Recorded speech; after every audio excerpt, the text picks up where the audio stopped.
So we learned how to deal with the two triangles. We learned how to identify when there's going to be two triangles, and then we learned how to deal with it. That first angle that we find, we just put it in the first quadrant and the second quadrant. We learned how to identify the zero triangles case. We also learned that if we didn't notice that, the numbers would tell us that there are no triangles. Because if the side opposite the given angle is less than the height, then we're going to try to find the sine inverse of something greater than 1, and we'll get an error, a domain error on our machine. And then we'll look at that and say, what? Then we'll look at the height and the side opposite the given angle and say, oh, there's no triangles. I did all this work for no triangle. The other case where we don't have a right triangle, which is like our Goldilocks case, let's talk about the one oblique triangle example. This happens when the side opposite the given angle is greater than the other given side. This one is easy to identify. Here's the side opposite the given angle. This is the other given side. And the side opposite the given angle is greater at 23, is greater than the other given side at 17. So this tells us that there's going to be one triangle.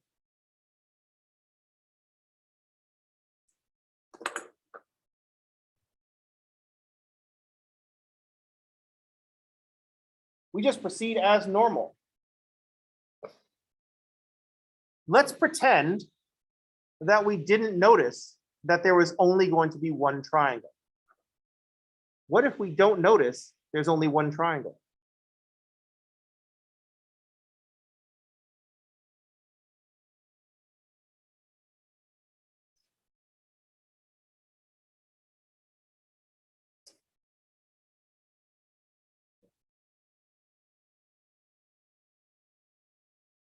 I want the same scenario that we had in the zero triangle. What if we don't notice that there's no triangle? What if we don't notice that there's only one triangle? Let's make our calculations. So we're going to set up the sine of 36 divided by 23 is the sine of gamma over 17. So gamma is sine inverse of the height, 17 sine 36, divided by the other given side, 23.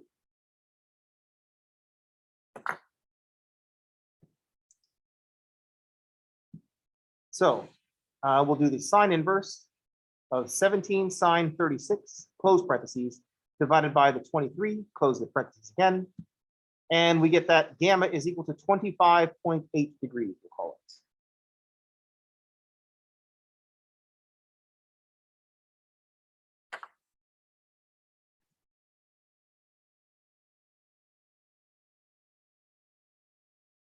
We know that there's only one triangle. We've got two angles. We should subtract to find the third. So in the one triangle, so let's pretend that we didn't notice that there's only one triangle. And we're going to take this 25.8 and do our two triangles thing. We're going to put it in the first and second quadrants. We're pretending that we don't know that there's only one triangle. What if we just ignore that part? We just start solving. So the quadrant 1 version is going to be a 25.8. And so I'll say gamma 25.8 in quadrant 1. And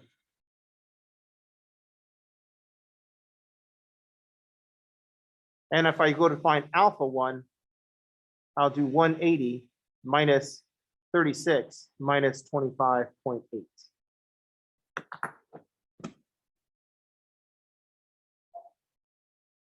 This is what we would do normally anyway, 118.2.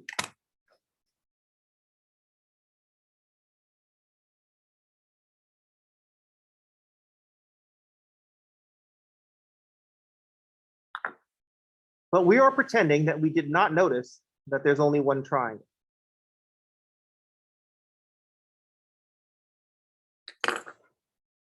And I'm going to try to find another gamma by subtracting from 180.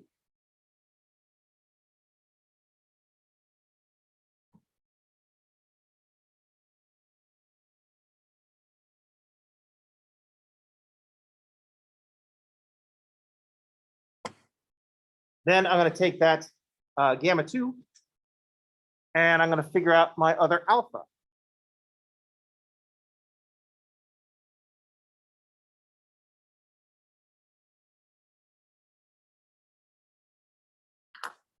And here's what we find out, that there is, in fact, only one triangle.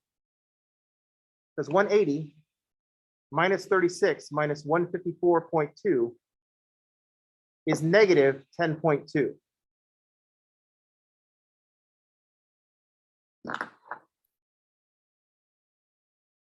If we try to find two triangles when there is only one triangle, this third angle will show up negative. This third angle showed up negative, and we're like, oh, that's weird. Angles aren't going to be measured negative. And then we're going to go back and realize that the side opposite the given angle was greater than the other given side. There should have only been one triangle. So once that shows up as negative, I just abandon this whole side. So, oh, I didn't have to do any of that. This side is my one triangle. So then I can take sine of 36 over 23 is the sine of 118.2 over A. So A is going to be 23 sine 118 divided by sine of 36.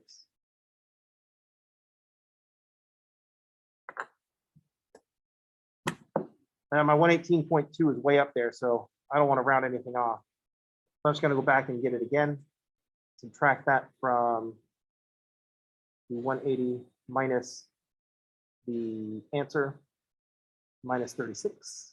So 118.2. And I'll do 23 times the sine of that angle, close parentheses, divided by the sine of 36, close parentheses. So A is 34.5.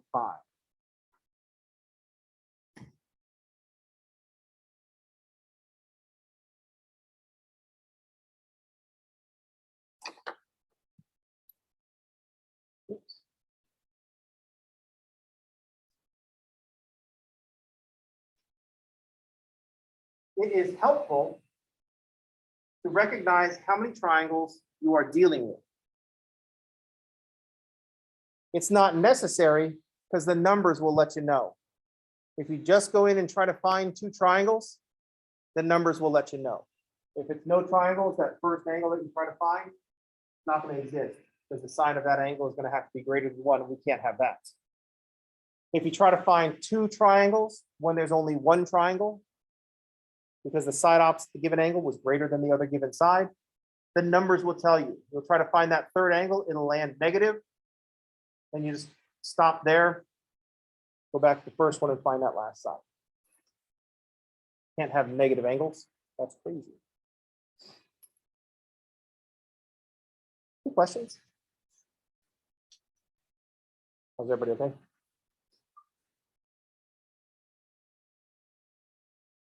What would it look like if we try to put negative 10.2 degrees into a triangle? Yeah, it would look like chaos. No, I'm just kidding.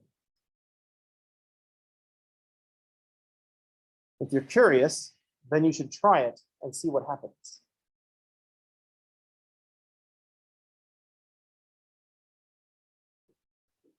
How's everybody okay?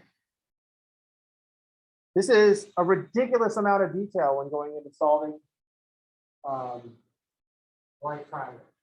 And this is just solving right triangles in the abstract. A lot of the applications, it'll be clear if there's not going to be a triangle or if there's only going to be one triangle and which one should it be. But we should be able to solve the abstract problem. Identify how many triangles there are, or just let the numbers let you know how many triangles there are. Always just go for two triangles and the numbers will tell you. Is everybody okay?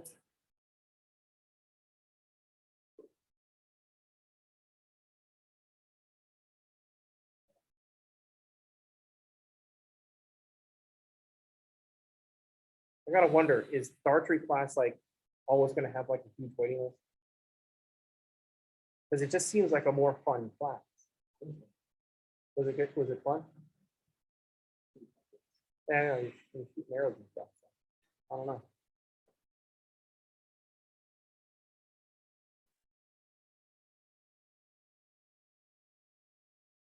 Especially annoying because it's like right outside. Well, it's not right outside. It's like across the parking lot, but you can kind of see it from here. And that's just like not fair. Put a math class in view of like a fun class. The other thing, there's this big field right outside this class. On its own, just a big old grassy field. That's like more fun than math class.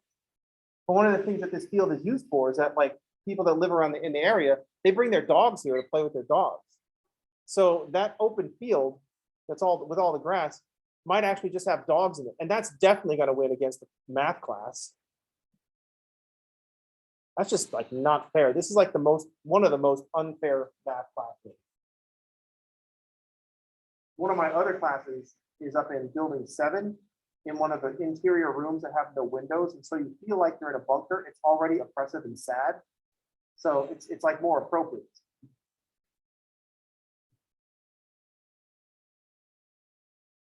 The only way I could make it worse is just like make sure all the doors are closed and locked. But we can't do that because with like the COVID and stuff like that. Gotta have the doors open. Also, I'd rather have the doors open anyway. That room's got no windows. It's stuffy.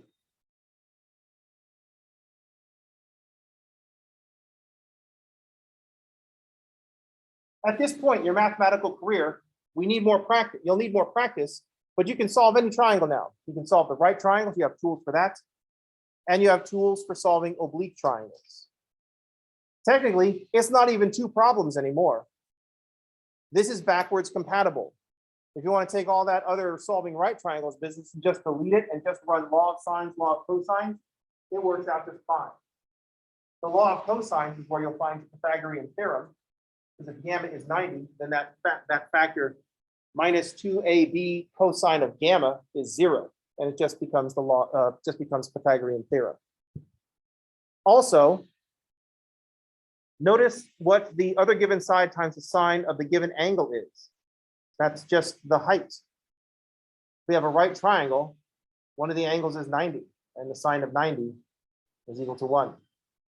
So instead of sine of alpha over A equals sine of 90 over C, we just get C, or A is equal to C times the sine of the angle.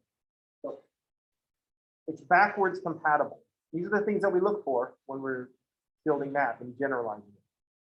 Is the new thing backwards compatible with the old thing? Or are we just trying to sell more games by making them not work? Or are there reasons that it doesn't